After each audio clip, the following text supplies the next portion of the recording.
He slid the folder across the table between the candles and the pasta like it was a second entree. Before we lock deposits, Adam said, I want us to read this and get independent counsel. It's a prenup. I won't get married without one. I laugh the way people laugh when they think a test is a joke. I'm not some gold digger, I said, twirling spaghetti to buy time. Prenups kill the romance. They protect both people, he replied, gentle but not soft. They make sure we're choosing each other, not gambling with each other. Please read it. We're 7 months out. This is exactly when we're supposed to do it. He had chosen the nice place, the soft lighting, the corner table where my sweater would not catch on a chair screw. He had chosen every detail the way he chooses screws for the furniture he builds. Intentionally, with the quiet care I've always mistaken for passivity. I took the folder home, put it on the entryway console next to the jar of shells from our first trip, and pretended it was decor. The next morning, my mother called to ask about colors. Sage and ivory, she suggested. You always glow in green. I said yes to placate her, and no to the document in my hallway with my name on it. When Adam texted, did you read? I sent a heart and a tomorrow I didn't mean. The second night, he asked to read it together. We sat on the couch with highlighters like we were studying, and suddenly I was 15 again, avoiding homework by critiquing the font. See, he said, tapping the first page. Voluntary, full financial disclosure, separate attorneys for each of us. Signed well before the wedding. No dures. He had flagged sections like a teacher. He wanted to keep his premarital condo and the 2 work vans he'd bought for his cabinet shop as separate property. If we sell the condo after we're married, he said, the proceeds go into the marital pot. But what I owned before stays mine unless I convert it. I would keep my premarital savings and the tiny IRA I started in my first job. If we buy a house together, he added, we title it 50/50ths or in proportion to what we each put down. Whatever you want, but in writing. Debts stayed with whoever brought them. I don't want you ever inheriting my student loans if I get hit by a bus, he said. There was a spousal support clause that made me blanch until he explained it. It's a limited waiver unless we're married longer than 7 years or one of us stays home with kids, he said. Then it sunsets. If we have children, child support is off limits in a prenup anyway. The court decides that.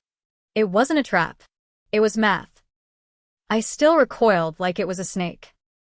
So you're telling me, right now, in front of God and Yoki, you think we might divorce? I said, hearing the drama in my own voice and letting it ride anyway. I'm telling you we might die, he said evenly. And people sue dead people, too. I'm telling you I love you and I know how money makes good people mean.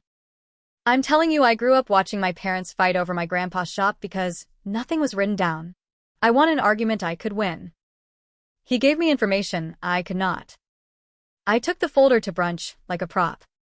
My friends performed the scripts we grew up watching. Prenup scream, he doesn't trust you. If he loved you, he wouldn't plan for failure. He wants a wife, not a business partner. I ate those takes like dessert. I went home full of other people's certainty and absolutely starving for my own. When the emails started, florist deposit due, DJ contract, venue second payment, photographer timeline, Adam was as on top of the logistics as he'd been about the prenup. He paid invoices from the joint wedding account we'd both funded. He always added a line, please have your lawyer review the agreement draft by March. I won't sign anything after June. It wasn't a threat. It was a boundary with a date. My mother, who loves romance but married a tax accountant, said, get your own attorney and read the thing. It won't bite you. I nodded and still did nothing. I imagined walking into a law office and hearing a gavel in my head and went to Pilates instead. Adam didn't nag. He built us a coffee table from walnut and wrote, April 1st, pick attorneys on the family calendar like it was a dentist appointment. He talked about a sunset clause.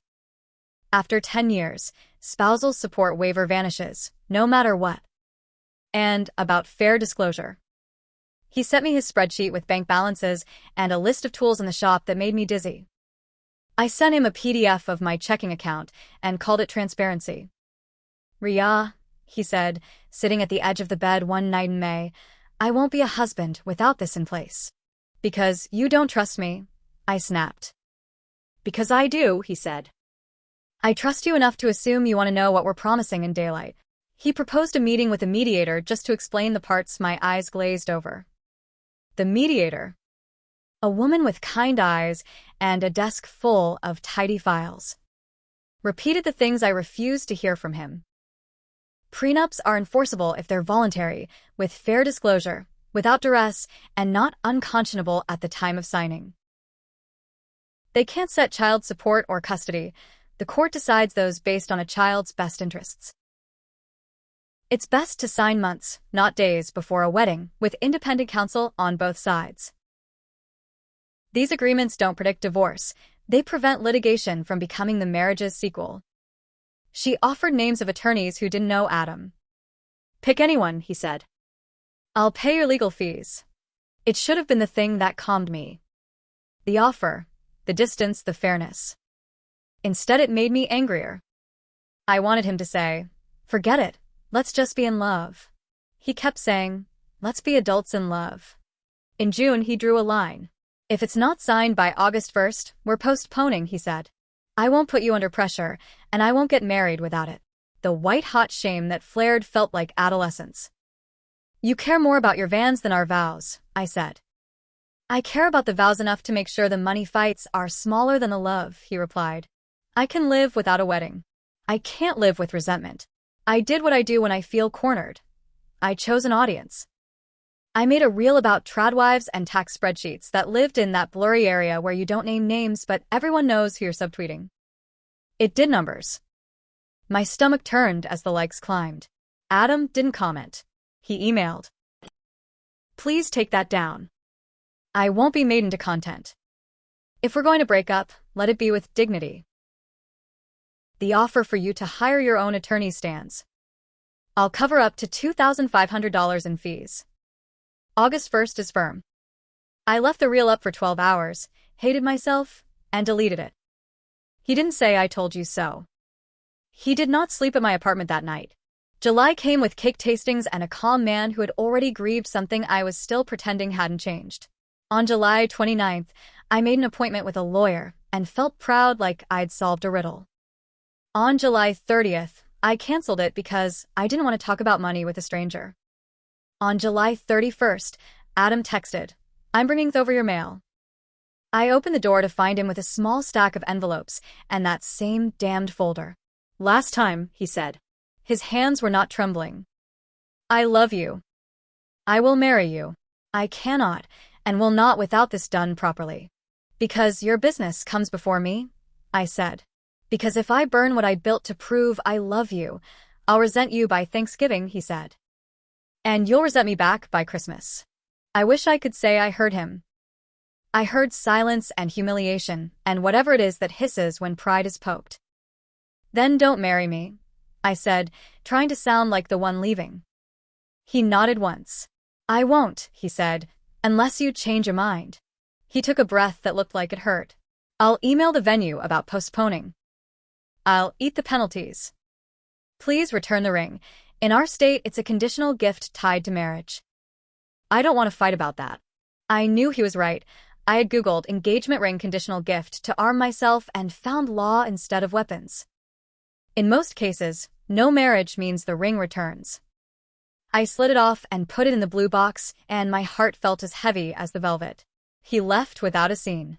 I sat on the floor in the small quiet afterward and listed grievances to the ceiling until I ran out, and the list of my own choices remained. We canceled. He sent courteous emails to every vendor and CC'd me. He split the losses 50-50ths, even though he could have pointed to the timeline and washed his hands. He had the venue direct the refunded portion to my account because, he wrote, fair is fair. He asked for the key back and offered to collect his last box when I wasn't home. He moved like a man who knows that custody of memories is a private court you only win by not being petty. A month later, he was at a friend's barbecue. I went because I'm stubborn and they told me, we're not taking sides. He arrived with someone. Her name was Naomi, and she had laugh lines and paint under her nails and a silver ring on her thumb. They didn't touch much in public. They didn't need to. She asked what I do and actually listened to my answer. I wanted to hate her and found I didn't. In October, a photo appeared on my feed of a courthouse doorway and 2 hands, not tagged, holding paper cups of coffee and 2 manila envelopes. The caption read, "Signed and smiling. Independent counsel on both sides. Here's to choosing each other and protecting what we build." Friends in the comments said, "Congratulations," and "Smart start." I put the phone face down and stared at the ceiling until a water stain I'd never noticed looked like continents drifting. He married her in November in her parents' backyard. I know because my friend Priya was there and told me it was simple and gentle and absolutely adult. Naomi kept her condo. Adam kept the shop. They titled their new car in both names. Her student debt stayed hers, his equipment stayed his. Everything after the wedding went on a spreadsheet they both could read. Romance did not die. It grew up. I met with a lawyer in December, finally alone. "You don't need a prenup now," she said dryly, flipping her pad closed. "You need closure." She poured tea and told me what Adam had tried to tell me without condescension, that contracts don't jinx love. They make rules for the fights you hope you'll never have. That you don't sign for the person you are. You sign for the person you'll be when you're tired and mad, and the baby's teething, and the shop has a slow quarter, and the condo, HOA raises fees. That the law does not care about your aesthetic. It cares about what's voluntary and fair. "I wanted the movie," I said, staring at her filing cabinet. "He wanted the marriage." "He wanted clarity," she corrected gently. "That's part of marriage. I still want to write a version where I'm the heroine who stood up for love, and the villain was a binder. The trouble is, I know the ending of that one ends with me standing in a courtroom paying a different lawyer because we couldn't agree on what fair meant after the fact." I texted Adam a month after his wedding. "Congratulations." "I mean it. I'm sorry I weaponized romance against your boundaries." "I understand now." He replied, "Thank you. Wishing you happiness." Truly. He wins. He didn't trade me in for someone submissive. He chose someone who could sit with a lawyer and talk through hard things without making it a referendum on love. He didn't punish me. He refused to marry chaos. He didn't post a thread dragging me. He posted a coffee cup and a manila envelope and a life I could have had if I'd signed with my eyes open instead of my pride. Sometimes love looks like champagne and a down-on-one-knee photo.